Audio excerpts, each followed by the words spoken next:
그리스도의 풍성하신 은혜와 사랑이 늘 함께 하시기를 바랍니다. 오늘 이 아침은 사도행전 제14장 1절로 18절까지의 말씀, 생명의 삶 큐티 7월 24일자 말씀입니다. 14장 1절 이하를 봅니다. 이에 이고니온에서 두 사도가 함께 유대인의 회당에 들어가 말하니 유대와 헬라의 허다한 무리가 믿더라. 그러나 순종치 아니하는 유대인들이 이방인들의 마음을 선동하여 형제들에게 악감을 품게 하거늘 두 사도가 오래 있어 주를 힘입어 담대히 말하니 주께서 저희 손으로 표적과 기사를 행하게 하여 주사 자기 은혜의 말씀을 증거하시니 그 성내 무리가 나누어 유대인을 좇는 자도 있고 두 사도를 좇는 자도 있는지라. 이방인과 유대인과 그 관원들이 두 사도를 능욕하며 돌로 치려고 달려드니 저희가 알고 도망하여 루가오니아의 두 성 루스드라와 더베아 및 그 근방으로 가서 거기서 복음을 전하니라. 이고니온에 이제 사도들이 이르렀는데 거기서도 유대인의 회당을 배경으로 복음 전하기를 시작을 합니다. 그랬더니 복음을 따르는 무리들과 그렇지 않은 무리들로 나뉘어져서 특별히 5절에 보니까 이방인과 유대인과 그 관원들이 두 사도를 능욕하며 돌로 치려고 달려들었다 그랬습니다. 그래서 이들이 이제 도망을 했다고 6절에 표현하고 있습니다. 복음을 전할 때 어떨 때는 환영을 받기도 하고 어떨 때는 그 대적하는 반대의 반응을 일으키기도 하고 그래서 어떨 때는 또 이 복음 전도자들이 그 반대가 강력할 때 도망까지 했던 모습을 6절에서 우리가 볼 수 있습니다. 8절입니다. 루스드라에 발을 쓰지 못한 한 사람이 있어 앉았는데 나면서 안진뱅이 되어 걸어본 적이 없는 자라. 바울의 말하는 것을 듣거늘 바울이 주목하여 구원받을 만한 믿음이 그에게 있는 것을 보고 큰 소리로 가로되 네 발로 바로 일어서라 하니 그 사람이 뛰어 걷는지라. 무리가 바울의 행한 일을 보고 루가오니아 방언으로 소리질러 가로되 신들이 사람의 형상으로 우리 가운데 내려오셨다 하여 바나바는 스스로하고 바울은 그 중에 말하는 자이므로 험해라 하더라. 8절로 12절까지 말씀을 먼저 살펴보면은 바울이 말하는 자인 거로 험해라 그랬습니다. 보통 일반인들은 헤르메스라고 알고 있고 거기에서 허메뉴틱스, 해석학 이런 단어까지 나오는 것이죠. 여기 스스는 제우스를 말하는 것입니다. 제우스는 창조할 수 있는 신이었죠. 그러므로 그리스 그 신화 세계에서는 가장 높은 위치에 차지하고 있는 신이 스스, 제우스라고 할 수 있겠습니다. 바울은 말하는 사람인 거로 허메라 했다. 이렇게 12절 표현하고 있습니다. 8절까지 말씀 보니까 도망쳤어요. 바나바 바울이 반대를 받아 도망갈 처지였는데 이제는 신이 돼 버렸습니다. 얼마나 극과 극의 반응을 보이는 것을 우리가 알 수 있습니다.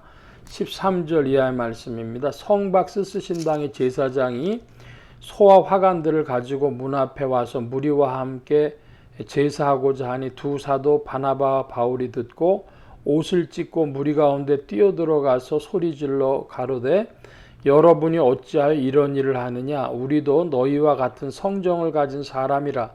너희에게 복음을 전하는 것은 이 헛된 일을 버리고 천지와 바다와 그 가운데 만유를 지으시고 살아계신 하나님께로 돌아오라 함이라. 하나님이 지나간 세대에는 모든 족속으로 자기의 길들을 다니게 묵인하셨으나 그러나 자기를 증거하지 아니하신 것이 아니니 곧 너희에게 하늘로서 비를 내리시고 결실기를 주시는 선한 일을 하사 음식과 기쁨으로 너희 마음에 만족해 하셨느니라 하고 이렇게 말하여 겨우 무리를 말려 자기들에게 제사를 못하게 하니라. 18절까지 말씀을 보았습니다. 사람들이 그 안진뱅이를 일으킨 일로 충격을 받고 이 사람들은 그 능력이 있는 자로구나 신들이구나 해서 허메와 스스로 불렀을 때에 이들에게 제사를 드리려고 하니까 이 바나바와 바울이 옷을 찢으면서 무리 가운데 뛰어들었다 그럽니다. 어찌해서 이런 일을 하느냐? 그러니까 이것은 할 수 없는 일이죠. 하나님을 아는 자들은 할 수 없는 일인데 이 세상 문화로는 늘 있는 일입니다. 그러니까 예를 들면 요즘에도 제가 살고 있는 지역이 그 도봉구, 전에는 강북구에도 살았고요, 노원구에도 살았고 이 동북 쪽인데 여기 보면 뭐 북한산 산신제 뭐 이런 걸 지내요. 그러니까 이 사람들이 문화죠. 문화라고 그렇게 얘기를 하니까 무슨 축제처럼 하는 겁니다. 그런데 하나님에 대한 신앙 있는 사람들은 어찌하여 이런 일을 하느냐 할 일이죠. 이 차이를 우리가 알아야 되겠습니다. 복음이 뭐냐 15절에도 나와 있는데 복음 전하는 것은 간단하게 말해서 하나님께 돌아오라고 하는 것이다. 우리 사도행전 14장 15절에 복음에 대한 그 정의, 복음의 목적이 나타나 있는데 복음 전하는 것은 하나님께 돌아오라고 전하는 것이다.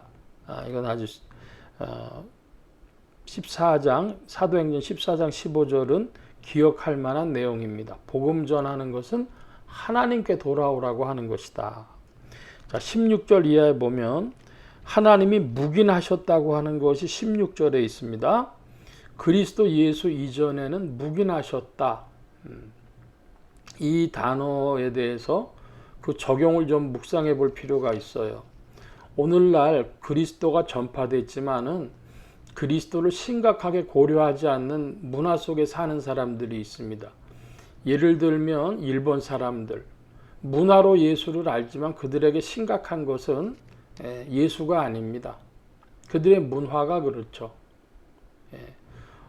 대한민국에서도 가장 복음화율이 낮은 곳이 경상도 지역인데 거기는 지금도 불교 문화권이 강합니다.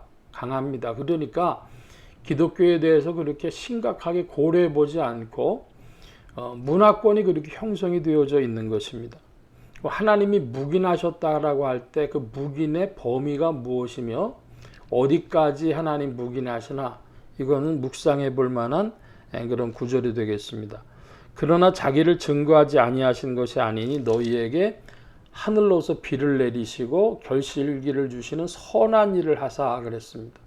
하나님은 좋으신 하나님, 선하신 하나님이신데 봄에는 비를 내려주시고 가을에는 결실기를 주시고 이렇게 해서 인생들이 음식과 기쁨으로 너희만 만족해 했다 그러는데 하나님은 인생들을 돌보아 주시는 좋으신 하나님이시라고 하는 것이죠. 그 하나님이 이제 하나님께로 돌아오라고 예수 그리스도를 통하여 복음을 여신 것입니다.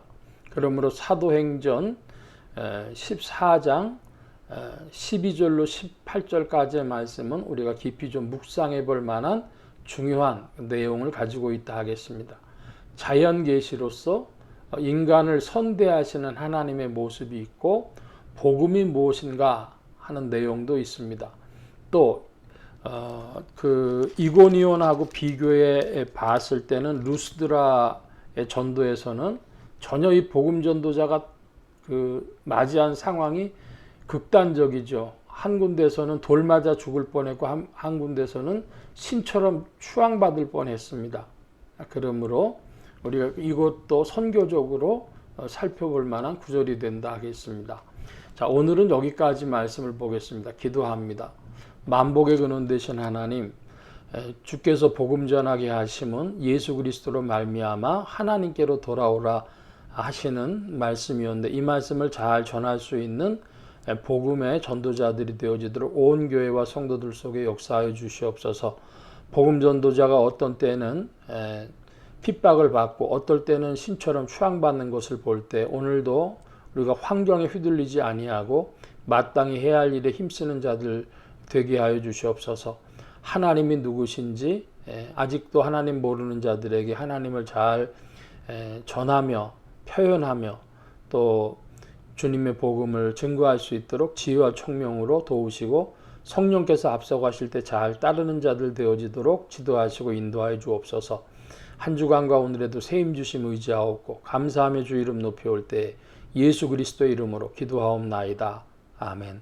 하늘에 계신 우리 아버지여, 이름이 거룩히 여김을 받으시오며 나라의 마옵시며 뜻이 하늘에서 이루어진 것 같이 땅에서도 이루어지이다.